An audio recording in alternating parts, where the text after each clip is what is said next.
กราบสบายดีสวัสดี FC เบิร์สสุขูสู่คนเนาะบ่ว่าสิอยู่ในและก็ต่างประเทศเนาะพี่น้องมาพบมาพ้อกันกับเฮาคือเก่าคือเดิมพี่น้องเนาะเพิ่มเติมคืออยู่ที่เฮือนน้องฮัวพี่น้องเนาะบ่ได้เข้ามาหาน้องฮัวนี่ก็ค่อนข้างสิโดนเติบเลยพี่น้องเนาะบ่ได้ถ่ายทำน้องฮัวให้พ่อแม่พี่น้อง FC เบิ่งนำกันพี่น้องเนาะก็ป๊าดโตพี่น้องเนาะกลับมารอบนี้ พักหญ้าคาคิงเพิ่นนี่ก็คือแบบพ่อคั้นส้มได้พี่น้องเนาะอ่าได้กินไวพอสมควรอยู่ตามมาแต่ติดก็คือของน้องบุตรพี่น้องเนาะของน้องบุตรแล้วก็ของน้องซ้อนพี่น้องเนาะของน้องซ้อนก็บ่ฮู้ว่าตอนนี้ออกแล้วบ่หรือว่าจังใดเนาะเพราะว่าเฮาก็ถ่ายให้ FC เบิ่งตั้งแต่มื้อนั้นพุ่นแหละพี่น้องมื้อเดินทางกลับเมื่อพุ่นแหละเนาะเอ้ามื้อนี้เบิ่งของน้องฮัวก่อนพี่น้องผักกาดเพิ่นเนาะว่าเป็นจังใดพี่น้องเนาะ พอคันศอกคันสมแล้วบ่เนาะเห็นน้องเพิ่นกำลังย่อนอยู่พี่น้องเนาะไปเบิ่งไปชมนำกันพี่น้องเนาะโอ้งามคักลีหรอนี่เนาะพี่ทางนี้ก็ได้เขียวพี่น้องเนาะผักชีนี่โอ้ถ้ามันใหญ่นี่คือแบบเอาใส่อ่าน้ำจิ้มพี่น้องเนาะน้ำจิ้มซีฟู้ดสุดยอดเลยมักทั่วเพิ่นก็โอ้ ใบเขียวบ่มีหยังกัดเลยพี่น้องเนาะจักเรารักษาแบบใดอันนี้เนาะพี่อันนี้เล่าก็ได้โอ้พี่เจ้าของเพิ่นเนาะสบายดีเจ้าเนาะกำลังเก็บผักอยู่พี่น้องเนาะพอเขียวคักอีหลีนี่เนาะเจ้าใส่ปุ๋ยบ่เนาะฮะธรรมชาติอีหลีบ่โดยโอ้ใส่แต่ขี้แบะโอ้พี่น้องเนาะใส่แต่ขี้แบ้แม่มมะลีเนาะน้องเนาะ อืมลกหลายๆโลดลกให้มันชี้ห่างๆเนาะผู้ที่ขั้นในพี่น้องสันมินน่ะแซ่บเลยขั้นใส่กับผักบัวพี่น้องเจ้าเคยบ่น้องเจ้าขั้นใส่ผักบัวบ่เคยบ่เคยเนาะโดยขั้นประมาณมื้อหนึงพี่น้องเอ้ยเนาะแบบว่าอากาศร้อนๆเนี่ยได้กินเลยเนาะอ่าจักทิศแล้วนี่น้องพอพัก ตั้ง กัน แต่ ได้จักทิศแล้ เริ่ ว มปลูกผักนั่นแหละแม่น ตั้งแต่น้องเริ่มปลูกนะ แม่น ปลูกผักจังมื้อ บู๊ได้แล้วทิศปลายจง เนาะนี่กินไวเลยผักบัวนี่ก็ใบมันเตื่อยแบบนี้นะมีแต่เก็บเนาะมีแต่ย้อนเอาอ้อมใส่หนูพี่น้องเนาะอ้อมใส่หนูอ้อมใส่ไก่กระแซบพี่น้องเนาะผักบัวเอาหัวบ่นี่เนาะโดยหรือว่าผักบัวอันนั้นละล่ะบ่มีหยังอะนะใช่เอ้าขี้กระเดือนบ่แม่นห่วยระวังงูดินโอ้ใบมันโคตรเขียวเลยพี่น้องเนาะแบบเขาคิดว่าคะแนนคนอื่นเขาคิดว่าเราตัวแน่นอนพี่น้องเราว่าเราบ่ใส่ปุ๋ยหั้นนะแต่ว่าน้องฮัวนี่คือแบบเพิ่นบ่ใส่เพิ่นว่าพี่น้องเนาะเพิ่นเว้าความจริงพี่น้องคะแนนตั้งแต่น้องเฮ็ดผักสวนผักมันบ่เคยใส่ปุ๋ยมีแต่ธรรมชาติเลย อืมแถวบ้านนี่เขาบ่เคยใส่ปุ๋ยมีแต่กินธรรมชาติเลยแม่นเอ่มันสิงามหรือบ่งามก็ธรรมชาติอ่าสุดยอดเลยเนาะเจ้าบ่ได้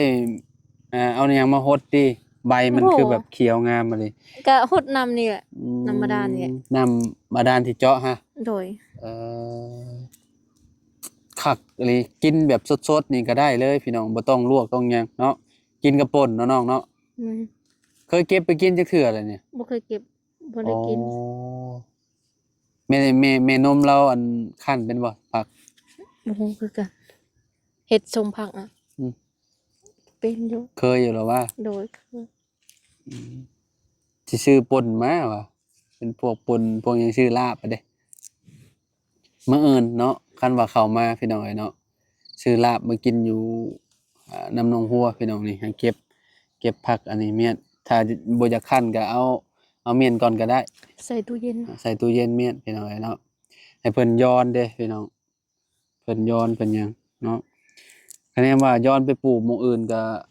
มันก็สิต้นใหญ่กว่านี้เพราะว่ามันที่แห้งนะพี่น้องเอ้ยเนาะน้องว่าสิเฮ็ดสูตรบ่นั้นแล้วก็เอาไปปลูกอยู่หั่นเอาไปปลูแต่กยังบ่ทันได้เฮ็ดตอนนี้ได้หยังนี่แหละตอนนั้นหึสวนตอนนั้นขุดแล้วเรียบร้อยแล้วบ ยังบ่ทันได้ขุดยังบ่ทันได้ซื้อไผนี่อ๋อตะข่ายยังบ่มีบ่โดยอืมตะข่ายนี่ก็ประมาณเม็ดหนึ่งเท่าใดเด้พี่น้องขายเป็นโลวะไอ้เนาะแม่นเจ้าขายเป็นโลพี่น้องเอ้ยน้องก็บ่ค่อยได้อยู่เพิ่นเมื่อวานมื้อซืนนี่ก็ไป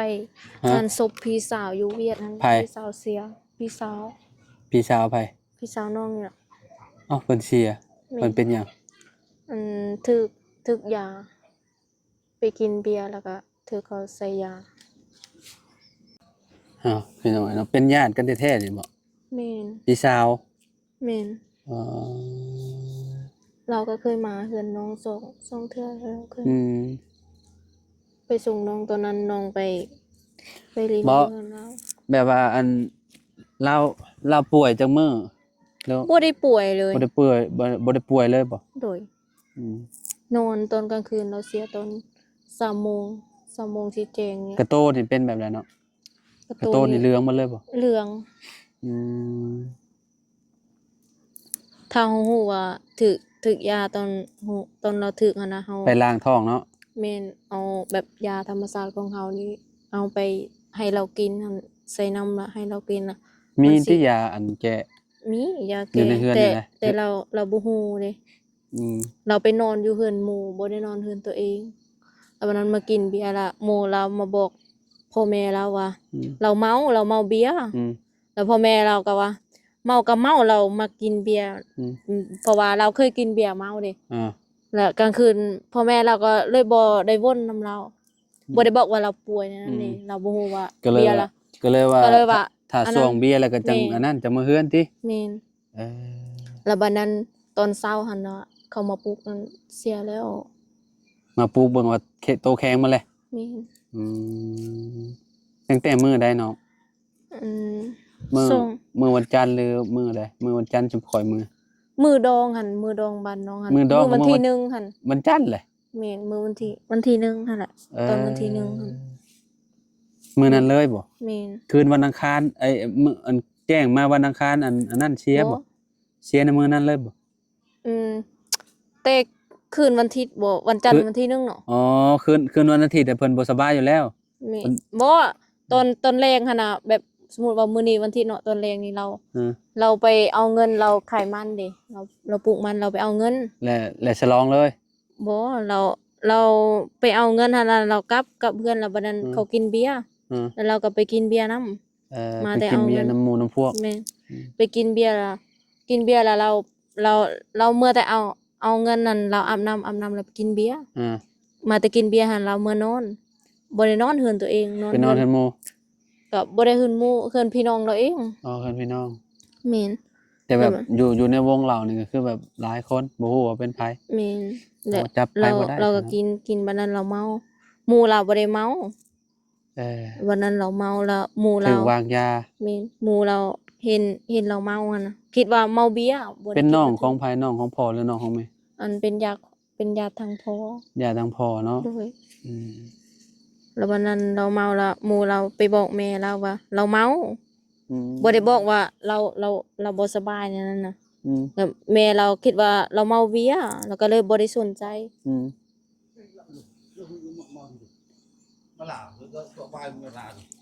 มันยิงน้ำมันปั๊มจัดกระจายอืมใจปั๊มจัดก็คือแบบไปอันโปงศพเพิ่นมื้อวันจันทร์เลยบ่ไปไปน้องมาแต่บัดเซินหั่นน่ะไปส่งบัดเซินหั่นแล้วก็ก็ไปน้องก็ยังส่งบ่ฮู้ตอนเช้าหั่นน้องเห็นอยู่เขาเอาลงรูปหั่นน่ะเออว่าเราเสียแล้วน้องก็บ่ได้คิดตอน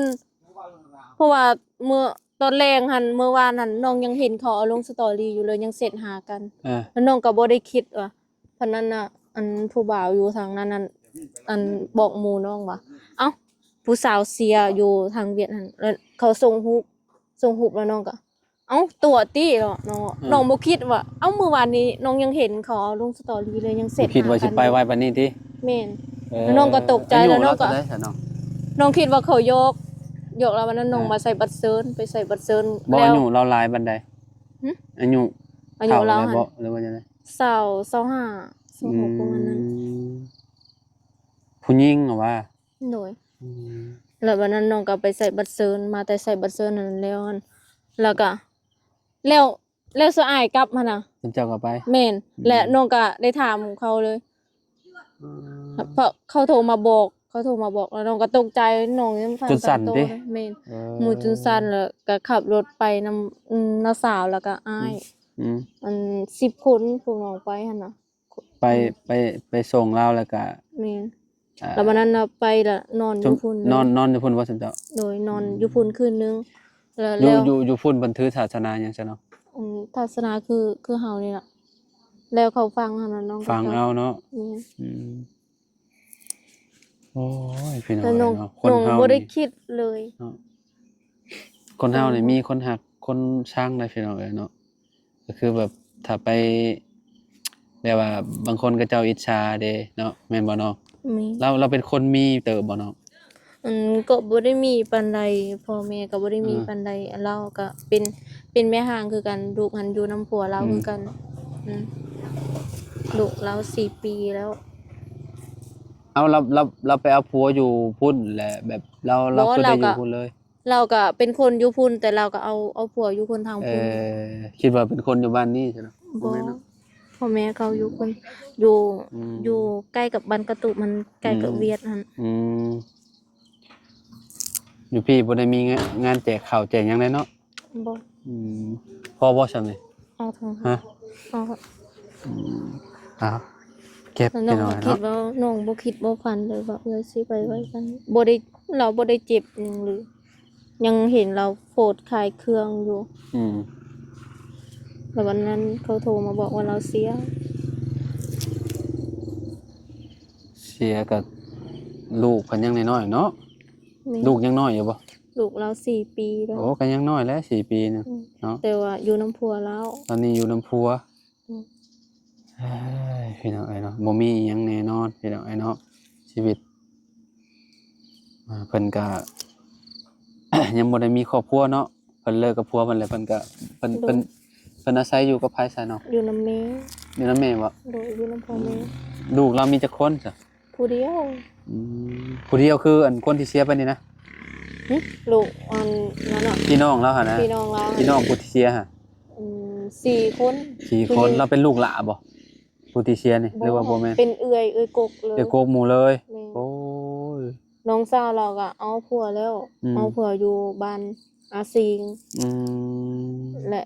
อยู่เฮือนนั้นยังเหลือน้องชาย2 คน อ่าผู้หนึงหันก็ ก็แสดงความเสียใจนำน้องหัวเพิ่นพี่น้องเนาะที่สูญเสียเนาะพี่น้องเนาะพี่น้องทั้งพ่อเนาะ แม่ เพิ่น เป็นญาติ จาก แท้ๆ ไป แบบบ่มีวันหวนกลับพี่น้องเอ้ยเพราะว่าถูกวางยาแท้หรือบ่แท้ก็เจ้าคิดว่าแท้บ่เราถูกวางยาเนาะ แท้เพราะว่าเราบ่ได้ป่วยหยังเลย จังแรกบางทีอาจสิแบบมีโรคประจำต่อประจำโตวก็เป็นไปได้ ก็บ่ฮู้คือกัน อ่า แต่ ฮะ เขาเว้าว่าเขาถูกวางยาเขาถูกยาเพราะว่าอยู่ทางพุ่นมันหลายเด้ แม่นบ่ แม่นยาที่แบบเขาบ่ถูกหันเขามักจะใส่ โอ้ คน ใส่ไปเลยติ แม่น โอ้อันตรายซะเนาะเจ้าก็ไปกินที่ชั่วเด้อน้องเด้ออันตรายเนาะพี่น้องเอ้ยบ่ฮู้กับเจ้าก็เนาะเจ้ บางทีก็ ให้น ก็เจ้าก็อาจบ่ได้อาจสิวางเฮาแต่ว่ามันถูกเจาะเฮาเพราะบางที บางทีมันหลายคนเนาะ แม่น มันหลายคนแหละแบบ เขาสิใส่ผู้อื่น อ่า แต่ว่าแบบเฮาแบบ เอาไปถึกลูกหลงซะ แม่น เนาะไปจับจอกผู้ที่ว่าเพิ่นวางยาซ้ำเนาะ แม่น สุดท้ายมาก็เป็นเฮาเนาะน้องพี่น้องเนาะบุญคนเฮามันแต่ละคนมันบ่คือกันพี่น้องเนาะ